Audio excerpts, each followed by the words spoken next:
Breaking news out of Chicago. The football world is buzzing after the stunning Micah Parsons trade to the Packers, and now the Bears have made several roster moves that could reshape the defense going forward. What does this all mean for Chicago, and how will it impact the start of the season? Stay tuned because we're breaking it all down right now.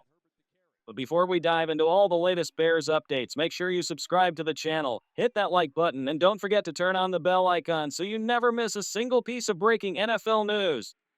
Alright, let's jump into it. The first major update you may have missed: defensive edge Austin Booker has officially been placed on the 4-week injured reserve. He went down with a leg injury on special teams against the Bills, and it's a tough loss for Chicago. Booker was one of the most promising young players on this roster. He dominated in the preseason, posting a 93.6 POF grade, racking up 9 tackles, 5 sacks, and leading the league in total pressures. Losing him this early in the season is a major setback, especially since he was quickly climbing the depth chart. With Booker sidelined, the Bears' edge group is now thin, relying heavily on Montez Sweat, Daniel Hardy, and rookie Clavon Chasen. Chicago does have the option of pulling a player up from the practice squad or even looking to the free agent market before Week 1. That door is wide open, and fans should definitely keep their eyes on it. The second move came quietly, but it's just as notable. Chicago has released 2 players in the aftermath of the Parsons trade. Defensive back Mike Gardner, who had just signed to the practice squad earlier this week, is now gone and officially a free agent. Chicago wasn't done making moves. After parting ways with defensive back Mike Gardner, the Bears shuffled their practice squad once again to create space. Gardner had quietly put together a respectable preseason, logging over 50 snaps, breaking up 2 passes, and finishing with strong coverage grades. He showed promise as a big-body defender who could also contribute on special teams. But roster space in the NFL is brutal. Chicago needed flexibility, and Gardner became the odd man out. That doesn't mean his story with the Bears is finished. Given his performance, there's a strong chance the team circles back and brings him back later in the season. For now, though, he enters free agency. Another surprising move came at long snapper. After briefly sticking with undrafted rookie Luke Ilkin from Iowa, the Bears reversed course, bringing back veteran Scott Daly and cutting Ilkin loose. It's a tough break for the rookie, who showed grit through camp, but Chicago leaned on experience at a position where reliability is everything. And then came the headline move that truly raised eyebrows. The Bears waived linebacker Carl Jones. Now this one is tough to understand. Jones flashed consistently in the preseason, flying around the field, creating turnovers, and showing real versatility on defense and special teams. He even graded out impressively in Chicago's matchup against Kansas City. Jones had been climbing his way up the roster, even spending time on the 53 last season after starting on the practice squad. For a player with his speed, tackling ability, and nose for the ball, being cut at this stage feels like a genuine shocker. Still, he's the kind of athlete other teams will notice quickly. Carl Jones's release may not be the end of the story.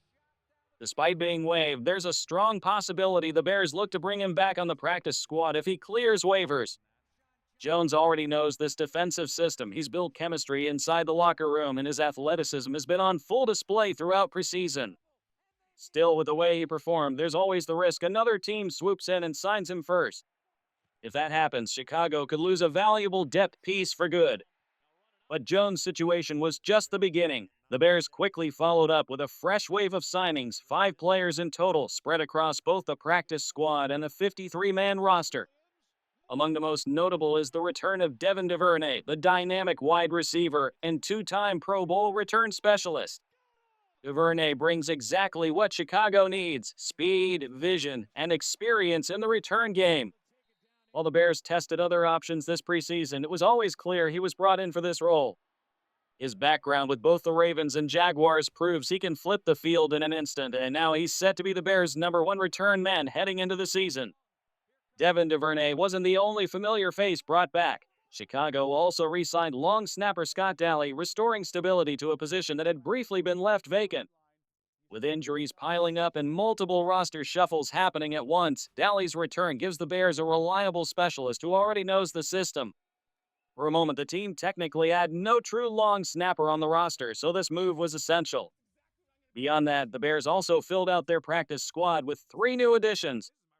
Tight end Nikola Kalinic joins after stints with Atlanta and the Rams. At 6'4" and 248 pounds, Kalinic brings size, toughness, and a bit of Canadian Football League experience.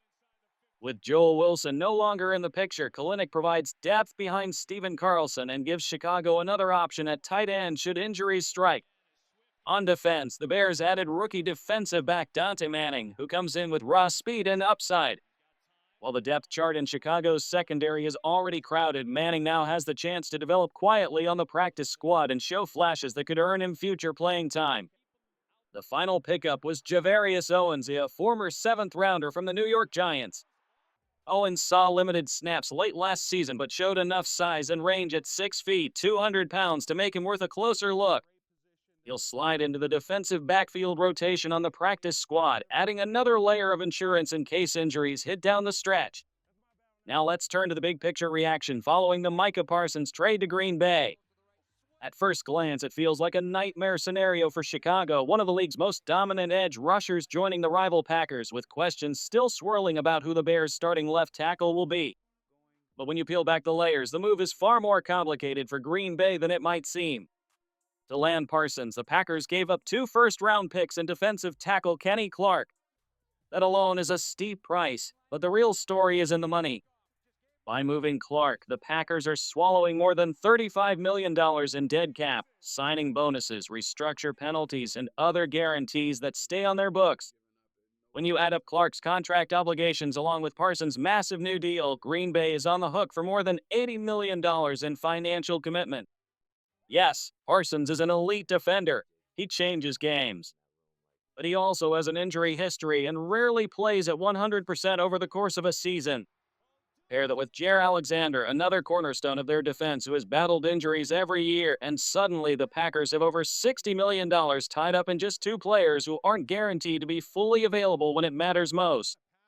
Contrast that with Chicago's roster construction. For roughly the same financial investment, the Bears are paying for 3 foundational defenders, Tremaine Edmunds, Montez Sweat, and Jalen Johnson.